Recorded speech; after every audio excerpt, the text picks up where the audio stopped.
Oh, man.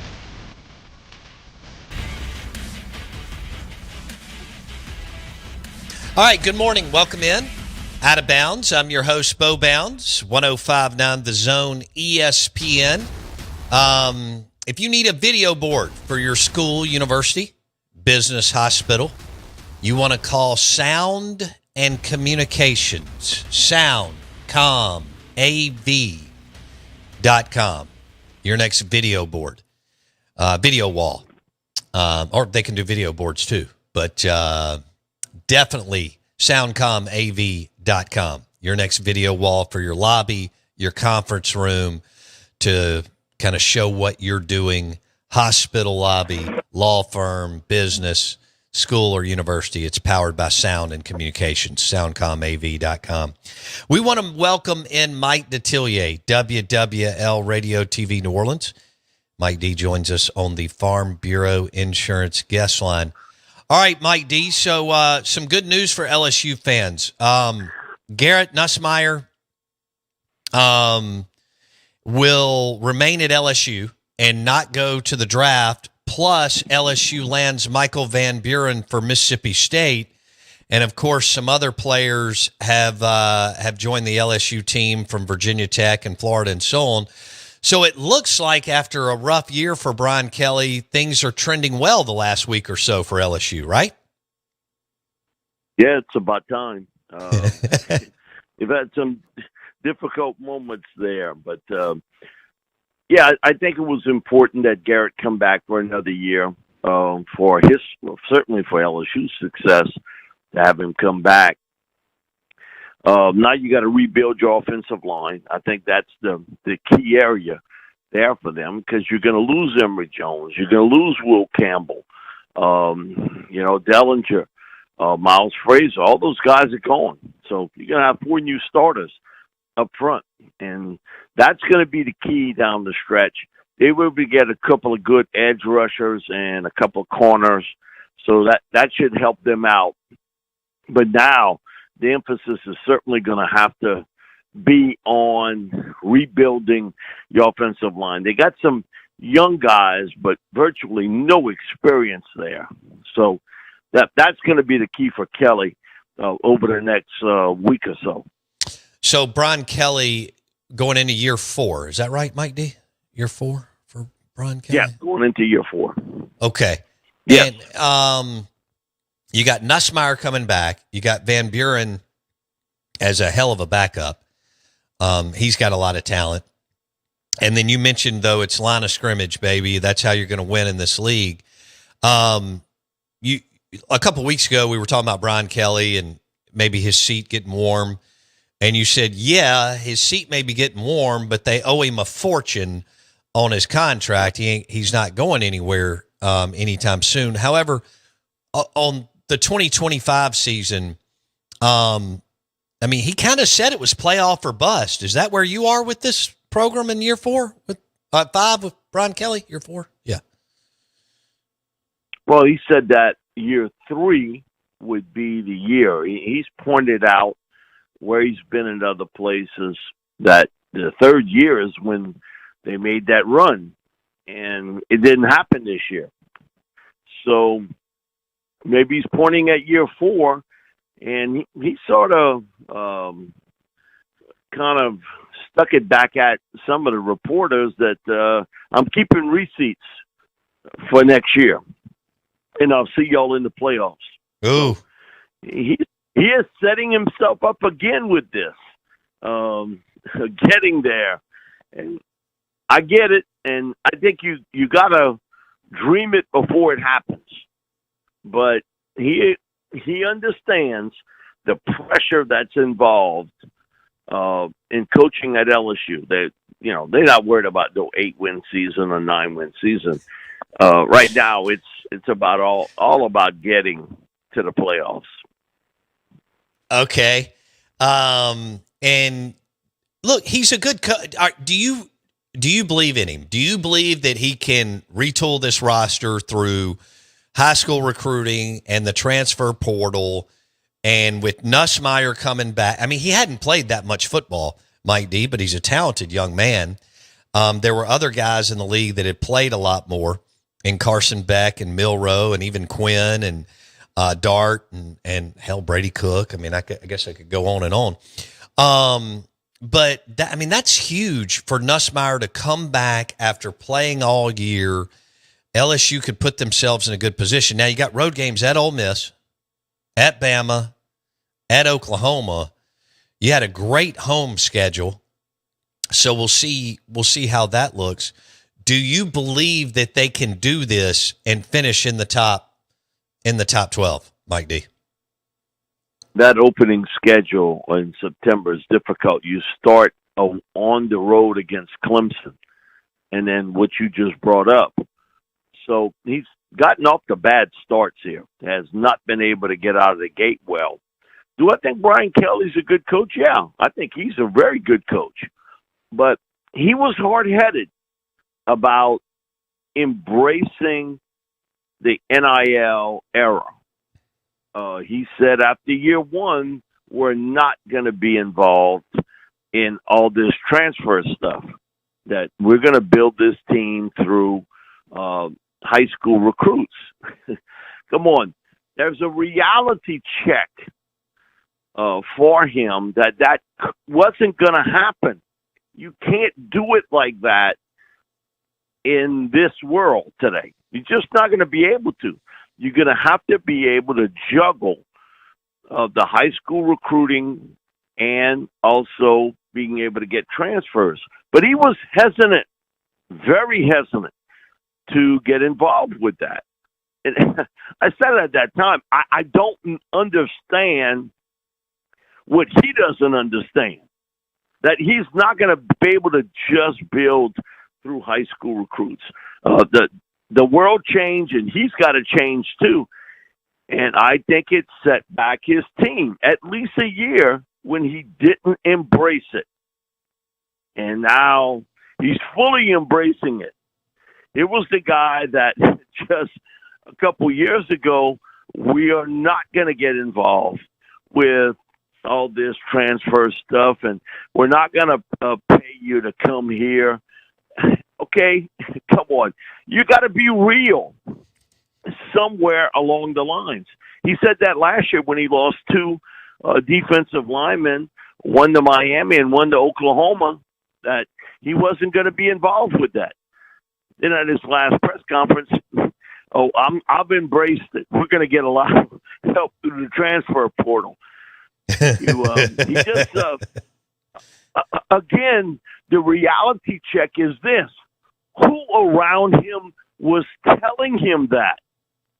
Even if you believe to a certain extent, don't you have people around you that would tell you, hey, coach, we got to be able to change. We're going to have to go after these players in the transfer portal. So, listen, head coaches do get surrounded by people that don't tell them anything negative. Right. That's right. And that's in other worlds too now. Sure. That's in business worlds too. So I think he's finally embraced it, but I did think he was very slow in embracing what has happened in college football across the board. Well, he hired Austin Thomas Austin went back to LSU, and he was on Kiffin's staff, and he was the ringleader with Kiffin on the transfer portal. And as you mentioned, they were on the cutting edge.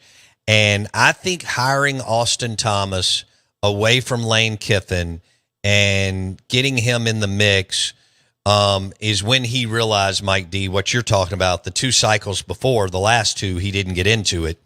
And now all of a sudden they're number one. Now, whether y'all stay number one or not doesn't matter. You're going to add some players. You're adding big time names. And so I think the hiring Austin Thomas from Kiffin as the general manager was a sign that Kelly was like, oh, blank, I better get into this. Do you agree, Mike D? I agree. I said it last night. I thought behind the scenes hiring Austin Thomas back, because Austin had been here when Coach O was here. Right. And he was part of that recruiting class that won in that 2019 national championship. So I thought that was critical to bring Austin back and to pull him back into the real world of college athletics today. And I think behind the scenes, with all the talk about him changing, somebody had to be the catalyst to that change. It was Austin Thomas. I agree with you wholeheartedly. We talked about it last night on Sports Talk, that Austin is a major hire here. Now, how these guys turn out is the second part of it. You can recruit them, and look, last year for Ole Miss, I thought defensively that was the best Ole Miss defensive team I had seen in years. Sometimes offensively, it didn't quite gel. They didn't have the rushing attack. And when you lose a star back like what they did to Ohio State and Judkins, you understand. But I think it gives you the best shot to win. And I think Austin has played a big part of that for LSU. I can't wait to see the number as far as how many players Kelly and the staff bring in. But again, as Mike D and I are discussing, LSU hired Austin Thomas back as their general manager, and they hired him away from Lane Train and Ole Miss. And he and Lane had done a great job the last couple of years in the portal, and now LSU is getting in big. Plus, big news, Garrett Nussmeier coming back, and they convinced Michael Van Buren to come down there and maybe play a role in the red zone, but sit and see how that goes. So got a little more depth down in LSU. Year 4, Brian Kelly's got to do some things. As Mike D said, 8-9 wins, they're not interested. They want to be in the college football playoff. As far as this weekend, Mike D, when you look at Tennessee and what they have up front on the defensive side of the Tennessee Vols going to Ohio State, and what they have up front, I know Nico has been up and down, but goodness, Ohio State's been up and down. They travel, Tennessee travels to Ohio State this weekend. Who do you like in that game and why? I think Tennessee's got more than a fighting chance here. It all boils down to how well Nico plays. You look front seven-wise, Tennessee is really good defensively. Secondary-wise, maybe they're not as good as you'd like them to be, but Ohio State's passing attack is not great to begin with. Offensively, they're going to try to run the football. You know that's just how it is with them. But it all boils down to Nico being able to piece together a big game here. The pressure's all on Ohio State.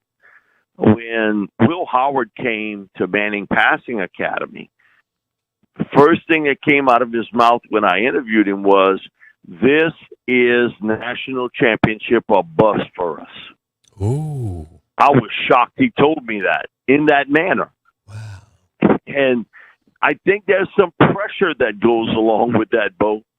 And you kind of putting pressure on yourself.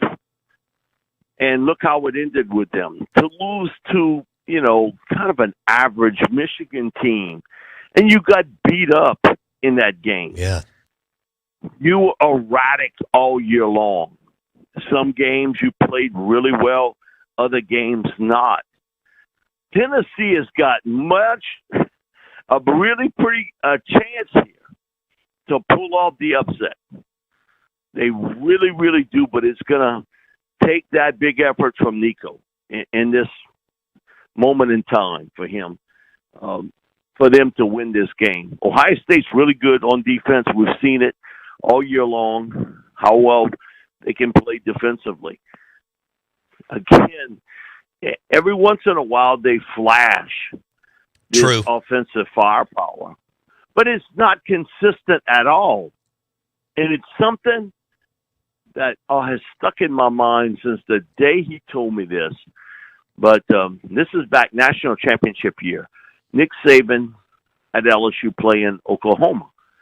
We had Barry Switzer come do some pregame for us on WWL. He did 2 segments. And he made that comment that the team that ends the season never shows back up again. In a couple weeks, either you better or you worse. Now, that was not the NIL era, transfer portal era. He was talking more about coachings looking for other jobs, players looking toward maybe coming out early for the NFL draft, that sort of thing. But it applies more today than it even did when he said it, that the team that ends that season, you never see them again. Wow. Either you get better or you get worse. You don't stay the same. And I'm intrigued with how that's going to apply to Ohio State and how it ended for them. And can they kind of jump that emotional ditch? And Ryan Day has won a ton of games. But in some of the big games, his teams haven't played well. And now, this new format, how it gets handled, all the pressure is on Ohio State. Heck yeah, it is. All of it. And so now Josh Heupel, he can kind of play with house money at this stage. He really can. But it's going to boil down to, can Nico, turn the engine over on the car? Because without him playing big, they got no shot against the Buckeyes. Does Clemson have a shot at Texas, Mike D? I think Texas bounce back and they win. Clemson, they're also a very erratic team. I just don't trust Klubnik. I just don't, Mike D. I don't trust him either. My thing is, eventually, if this gets off to a slow start with Quinn, I think you're going to have to pull the plug. And you're going to have to go with Arch. I think somewhere down the line, that's gonna have to happen. And so I like Texas. I just think that they're the more talented team. And defensively, they played really well this year. I think that's been the untold story of how well they've played on the defensive side of football. To a certain extent, I think they've underachieved on offense. I agree. I thought Ole Miss did. I thought Bama did, and Texas, and even Georgia with Carson. That was the deal. Defense won the day. I like where you're going, though, as far as Texas up front. And that defensive coordinator special. Indiana at Notre Dame. You going Fighting Irish or an upset? Yeah, I like Notre Dame here. I like what I've seen with Marcus Freeman and what he's been able to build there. And they're real physical up front. They've got some big playability. Their secondary is very good. And I think overall, it's been a kind of a Cinderella year for Indiana. But I think it comes to an end. And I think Notre Dame wins, and I think they'll win comfortably against Indiana. We're visiting with Mike Detililer, WWL Radio TV New Orleans. He joins us on the Out of Bounds show, Saints, LSU, NFL, college football. He joins us on the Farm Bureau Insurance guest line. Mike, you and I have had this discussion, and so has everybody else in college football, about James Franklin not being able to beat anybody really good. Can you imagine if SMU goes up there and beats Penn State this weekend? Then I do TV every Tuesday with Bobby Hebert and Rich Marty. Rich is graduated from Penn State. He's had two sons play for Penn State. I told him if they lose to SMU, he'll never show back up doing another TV show. And so, he's also, man, he's had it for Franklin that he's got to win these big games. And I think he finally wins one, and he beats SMU. Man, you look at Penn State, if they can get out of this and beat SMU, then they play Boise State next. They may have a path to get, to where they want to go to easier than maybe anybody else. But, again, SMU has shown, man, they play with a lot of heart, a lot of grit. But Penn State has much more talent than SMU at this stage of the game. Sure. And I think they have more talent than Boise State at this stage. So I think finally Franklin wins a big game and he beats SMU and he moves on. And it wouldn't shock me that they do the exact same thing to Boise State, and they position themselves to make that run. We'll leave it there.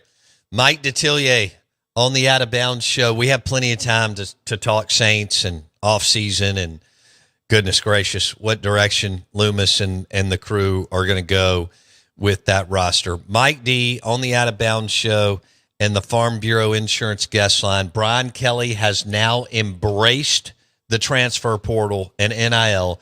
He hired Austin Thomas 11 months ago from Lane Kiffin and Ole Miss for Austin to come back to LSU.